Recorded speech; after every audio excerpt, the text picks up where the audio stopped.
सबको जय मसीह की, प्रेज़ द लॉर्ड। और मैं परमेश्वर का धन्यवाद करता हूँ। तो सबसे पहले हम लोग वचन में चलेंगे, उसके बाद हम लोग प्रार्थना में चलेंगे। और जिन लोगों ने हमारे चैनल को सब्सक्राइब नहीं किया है तो प्लीज़ हमारे चैनल को सब्सक्राइब कर लें, ताकि वाली प्रार्थना और वीडियो आपके पास पहुँच सके। हालेलुया। तो आइए हम सब लोग मिलकर एक छोटी सी प्रार्थना करते हैं। मैं धन्यवाद करता हूँ सर्वशक्तिमान परमेश्वर, प्रभु आप आदर और महिमा सम्मान क्योंकि प्रभु ये वचन परमेश्वर पढ़ने में प्रभु हमारी सहायता करना, मदद करें, अगुवाई करें प्रभु जी। आपका आत्मा परमेश्वर प्रभु जी हमेशा हमारे साथ होता है परमेश्वर प्रभु। आप हमारा मार्गदर्शन कर प्रभु, सत्य जीवन मार्ग आप हैं प्रभु जी। पिता परमेश्वर हम नहीं जानते मेरे खुदावन परमेश्वर प्रभु तेरी इच्छा क्या है मेरे पिता, लेकिन वर्ण हमारी इच्छा नहीं मेरे पिता, तेरी इच्छा हमारे जीवन में पूरी होना पाए प्रभु जी। हम आपसे विनती और प्रार्थना करते प्रभु जी, हम धन्यवाद करते हैं हर जीवन के परमेश्वर। तेरे पवित्र हाथों में सप्ते आपके बेटे प्रभु यीशु के नाम में उपलब्ध। आमीन आमीन हालेलुया। तो आइए हम लोग मिलकर वचन को पढ़ेंगे और आज हम लोग सीखेंगे फसह पर्व क्यों मनाया जाता है। जैसे निर्गमन की पुस्तक में लिखा है 12 के 11 में, और उसने खाने की यह विधि है कि कमर बांधे, पाँव में जूती पहने और हाथ में लाठी लिए हुए उसे फुर्ती से खाना, तो वह तो यहोवा का पर्व होगा। यदि ऐतिहासिक पता लगे इस्राएल के मिस्र से निकलने के बाद लगभग 1445 ईस्वी पूर्व लोग बाद में यहूदी कहलाए फसह मनाते थे। प्रतिवर्ष बसंत ऋतु में सामान्य गुड फ्राइडे या ईस्टर के समीप मिस्र में 400 वर्ष दास्त में रहने के बाद परमेश्वर ने अब्राहम के वंशकों को स्वतंत्र कराने का निश्चय किया और निर्णय किया कि वो अब्राहम के वंश को आज़ाद कर देगा। हालेलुया। किसने कहा? परमेश्वर ने कहा। तो उसने मूसा को खड़ा किया, किसने? परमेश्वर ने, तथा उसका निर्गमन का अगवा तैयार किया और उसका अगवा तैयार किया। परमेश्वर की बुलाहट की आज्ञाकर्ता में परमेश्वर की योजना को लेकर मूसा फिरौन के सामने गया। परमेश्वर की इच्छा और मूसा के जीवन में परमेश्वर की जो बुलाहट थी उसके अनुसार, उसकी इच्छा के अनुसार मूसा और जो राजा फिरौन था उसके सामने गया कि मेरे लोगों को जाने दे। वो उससे बोलने लगा कि मेरे लोगों को जाने दे, और उस पर यह बल देने के लिए उसका संदेश गंभीर या प्रभु की ओर से था। तो उसने वो संदेश पहुंचाया मूसा ने, और फिरौन से कहा कि तुम मेरे लोगों को जाने दे और ये परमेश्वर की आज्ञा है। तो मूसा ने परमेश्वर की सामर्थ्य से मिस्र से विपत्तियाँ डाली और फिरौन नहीं माना, उसने नहीं छोड़ा परमेश्वर के लोगों को। तो मिस्र में परमेश्वर ने विपत्तियाँ डाली और बीमारियों को भेजा, टिड्डियाँ, बारिश और बहुत सारी भूखमरी। तो परमेश्वर ने बहुत सारी विपत्तियाँ और मिस्र पर डाली। तो इसमें से कई जब होते तो फिरौन उन्हें जाने देने के लिए तैयार हो गया। इसमें से कई जब होते तो फिरौन उन्हें जाने देने के लिए तैयार हो गया। जब वो विपत्तियाँ आईं और उन्हें सच समझा फिरौन ने तो सच में वही परमेश्वर है, वही भला है, वही महान है, कि उसके जैसा कोई परमेश्वर है नहीं। क्योंकि उसने परमेश्वर को गिर के दंडवत किया, और जब विपत्तियाँ आई, प्रॉब्लम आई, समस्या आई, और जब उनको हार चुका तो फिरौन ने परमेश्वर के सामने अपने घुटने टेक दिए।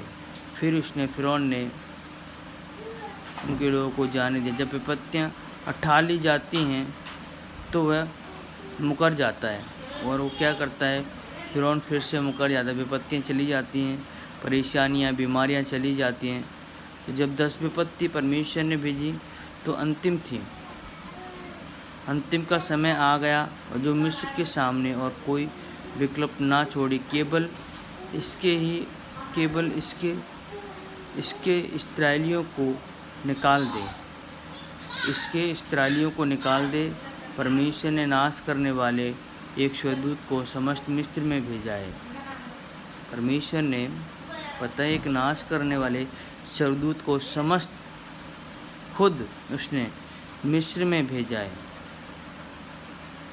उसको नाश करने के लिए। जब तक तू परमेश्वर के लोगों को नहीं छोड़ेगा तब तक परमेश्वर तुझे क्षमा ना करेगा। मनुष्य क्या पशुओं के पहलौठे को मारने, क्योंकि इस्राएल भी मिस्र में रहते थे, तो इस्राएली भी मिस्र में रहते। परमेश्वर ने कहा उन सबको नष्ट कर दूंगा। क्या मनुष्य क्या सब जितने भी लोग हैं सबको, फिरौन के सबको नष्ट कर दूंगा। वे नाश करने वाले स्वर्गदूत से कैसे बचते? ये परमेश्वर की सामर्थ्य उसके अंदर थी, और जो खुद परमेश्वर ने भेजा हो उसको कोई नहीं रोक सकता। हालेलुया। तो परमेश्वर ने अपने लोगों को एक विशेष आज्ञा दी, उसके पालन के प्रत्येक इब्री परिवार उसके पहलौठे को बचा लेगी, उसके पहलौठे को परिवार को बचा लेगी। तो प्रत्येक परिवार 1 वर्ष का निर्दोष मेमना लेकर मारना था। संध्या समय अबीब माह के 14वें दिन छोटे परिवार एक ही मेमने में सहभागी हो सकते थे। उसने कहा परमेश्वर ने कि जो लोग परमेश्वर के लहू को लगाएंगे और वो मेमने के लहू को लगाएंगे वो लोग बच जाएंगे, और बाकी जितने भी लोग हैं सब मारे जाएंगे। मारे गए मेमने का कुछ लहू घर की दीवारों पर लगाएं और चौखट पर लगाना। जब नाश करने वाला देश में गुजरे तो वह उन घरों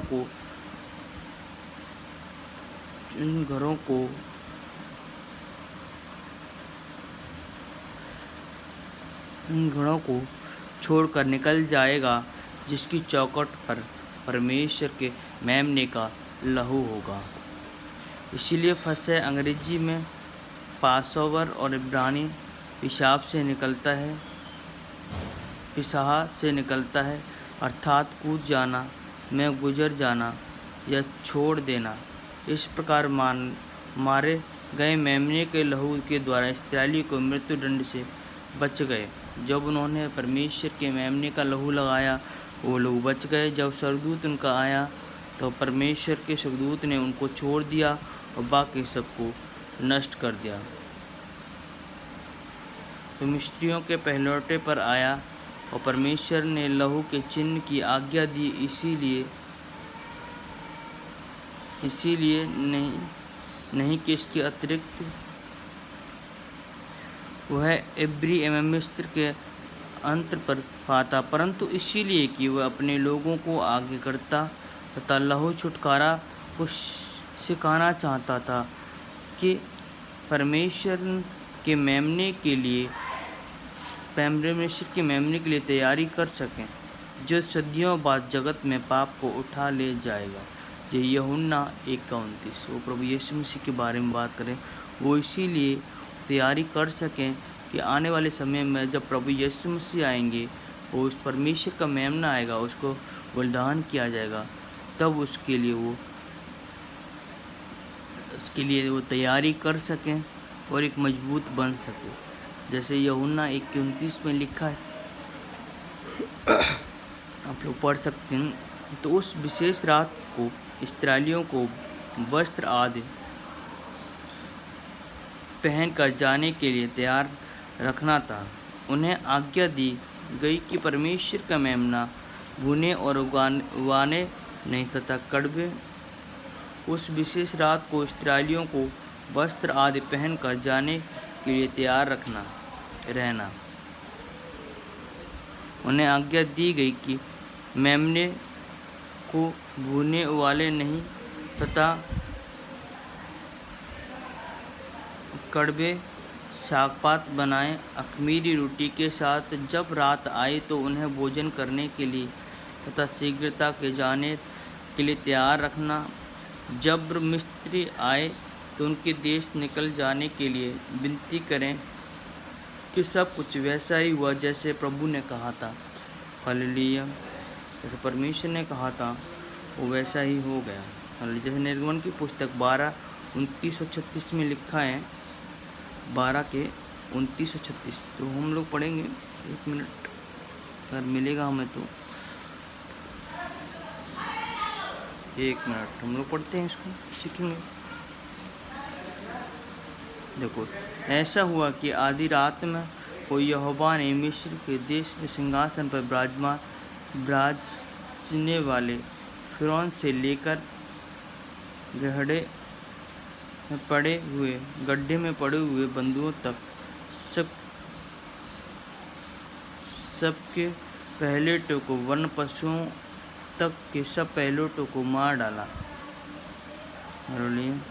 उसने क्या किया कि ऐसा हुआ कि आधी रात जब यहोवा मिस्र देश से सिंहासन पर विराजने वाले फिरौन से लेकर गड्ढे में पड़े हुए बंधुओं तक सबके पहलेटों को, वर्ण पशुओं को तक, जितने ही सबके पहलेटे थे, वो परमेश्वर उन सबको मार डालना था। क्योंकि परमेश्वर ने कहा जिसका जो भी इकलौता होगा, इसका पहलौटा होगा इस मिस्र देश में, जो परमेश्वर के खिलाफ है, उन सबको परमेश्वर मार डालेगा, चाहे वो पशु का पहलौटा हो या मनुष्य का पहलौटा हो। हालेलुया। और देखो, परमेश्वर ने फिर उसको आज्ञा दी और मूसा ने कहा, देख मैं फिर से कहता हूँ कि तू मेरे लोगों को छोड़ दे और उनको जाने दे, कहीं ऐसा ना हो कि इससे भी भारी विपत्ति आ जाए और तू भारी मुसीबत में पड़ जाए। हालेलुया। क्योंकि देखो, परमेश्वर ने उसको एक बार बोला था और मूसा के द्वारा भी उसको संदेश पहुंचाया, लेकिन फिरौन नहीं माना। उसने क्योंकि अपने दिमाग की चलाई कि वो शैतान था, वो उसके जीवन में कार्य कर रहा था, उसको पता ही नहीं था वो परमेश्वर है, वो भला है, महान है, वो अद्भुत है, कि वो परमेश्वर की महिमा से परे था। हालेलुया। तो आजकल हम लोग तो परमेश्वर की महिमा से परे नहीं हैं। हम लोग अपनी चर्च जा सकते हैं, आराधना कर सकते हैं, सीख सकते हैं। अगर नहीं पता है तो हमें प्रभु में आगे बढ़ने की कोशिश करें, वचन पढ़ें, ताकि परमेश्वर वो हमारे जीवन में कार्य करे। तो परमेश्वर का धन्यवाद हो कि परमेश्वर आपको इन वचनों के द्वारा आपको आशीष करे। हालेलुया। तो आइए हम लोग प्रार्थना करते छोटी सी।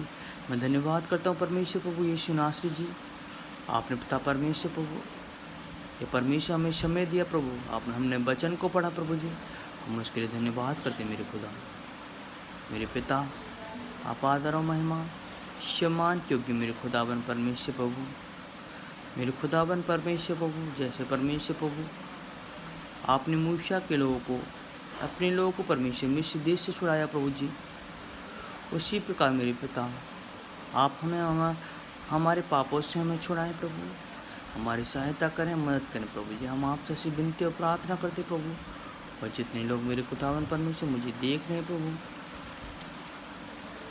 उनका पूरा घराना प्रभु यीशु के नाम में आशीषित हो जाए प्रभु, आशीषित हो जाए प्रभु। हम आपसे ऐसी विनती और प्रार्थना करते हैं, हृदय से नम्र और दीन होकर मेरे खुदावन परमेश्वर प्रभु। हम धन्यवाद करते हैं उन सब बातों के लिए प्रभु, आपने हमारे जो जीवन में की प्रभु जी। और जितने लोग देख रहे हैं प्रभु, हर एक नाना प्रकार की बीमारियों को प्रभु मैं यीशु के नाम में आके देता हूँ, उनके जीवन से चली जाए प्रभु जी। और परमेश्वर प्रभु, आपने परमेश्वर हमें संतान होने का अधिकार दिया है प्रभु जी। हम धन्यवाद करते हैं, हमारे मुख में परमेश्वर तेरी सामर्थ और तेरा अनुग्रह प्रभु।